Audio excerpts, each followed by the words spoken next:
Hey Space Cadets! This next episode has a few swear words in it, so if the little ones are running around, maybe pop on some headphones and get ready to be spaced out. This is The Space. I'm your host, Casey Donovan. It's time to reflect on the week and take it easy for your Sunday with one of my favourite tips from the last 7 days.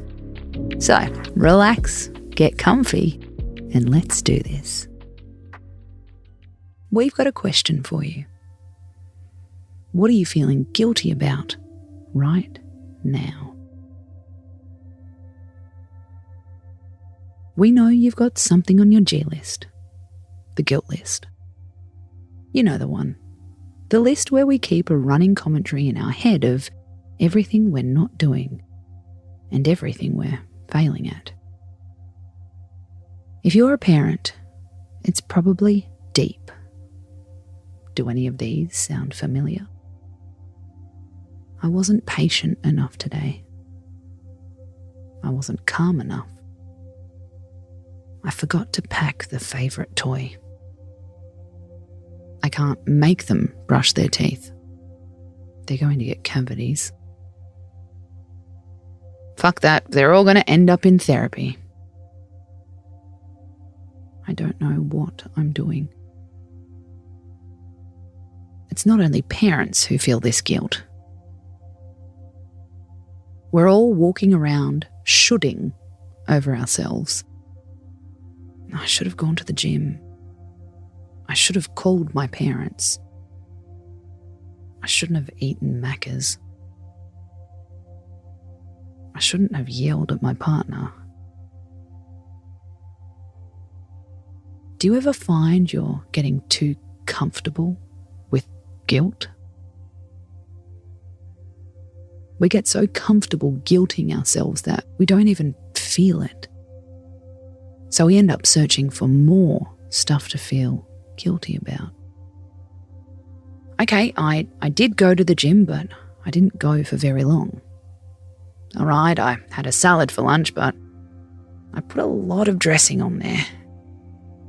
Sure, I didn't yell at my partner, but we also didn't have sex over the weekend.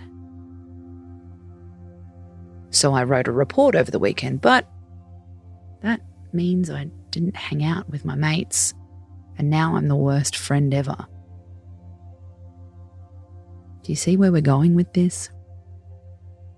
We're way more comfortable feeling not enough than we are feeling content, worthy, and calm.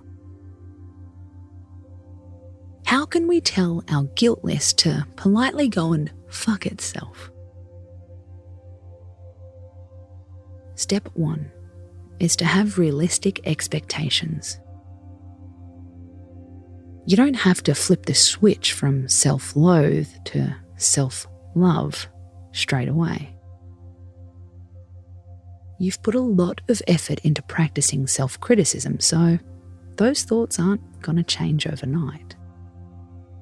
But the sooner we begin, the sooner a change can happen. Step 2 is all about paying attention. Pay attention to the types of guilt on your G list. For most people, it tends to fall into categories: family, work, health, friendship. What if you dig a little deeper? You might find some themes. Maybe it's letting people down, not being good enough, looking or feeling stupid. I want you to take a sec now to gently begin to notice the themes on your G list. Don't feel guilty about them. Just act as an observer.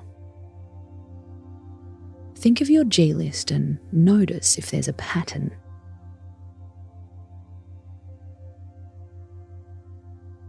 The more we can understand our guilt, the easier we can say, Ta-ta, assholes. Step 3. Remember, guilt has a purpose. Guilt reminds us we can do better. And that's a good thing, right? The problem is when we keep moving the goalposts. I'll be enough when I do this. I'll be enough when I get there. Take a moment to realise what you're doing now would amaze your younger self.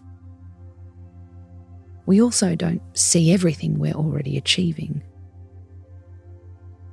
Guilt gives us tunnel vision. We obsess about one flaw and we ignore all of our other victories. Let's remember this. Guilt is the emotion we feel if we let ourselves or others down by failing to meet a standard. So, who's setting that standard? Is it your old self? Is it an outside voice? Is it someone you follow on social media? Or did you just make it up?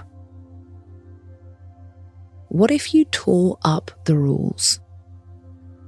You can rewrite a standard that feels doable for you. Finally, let's remember, the antidote to guilt is connection. Guilt is fueled by isolation and disconnection. When you feel guilty about something, use it as a sign you need to connect with someone. Call a mate. Go for a walk in a busy space. Go to a shopping mall. Do the school pickup. Force yourself to be seen and heard. Remind yourself, everyone is just doing their best. We promise you, your guilt won't like it. Our writer Amy wants you to know she wrote this episode for herself. As she types this, all her kids are sick. She just had a feeling at the dentist. She didn't do her workout today.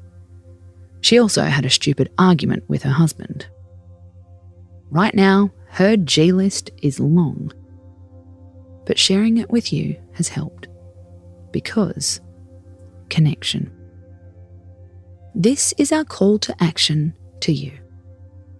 Don't let your G-list dictate your self-worth. Look for themes. Look for patterns. Shift your standards and seek out connection. Your guilt is playing tricks on you. Today is the day that can change. I'm Casey Donovan and this is The Space. Thanks for taking the time to learn about this mindfulness stuff. It's cool to have you here. See you tomorrow. Space out.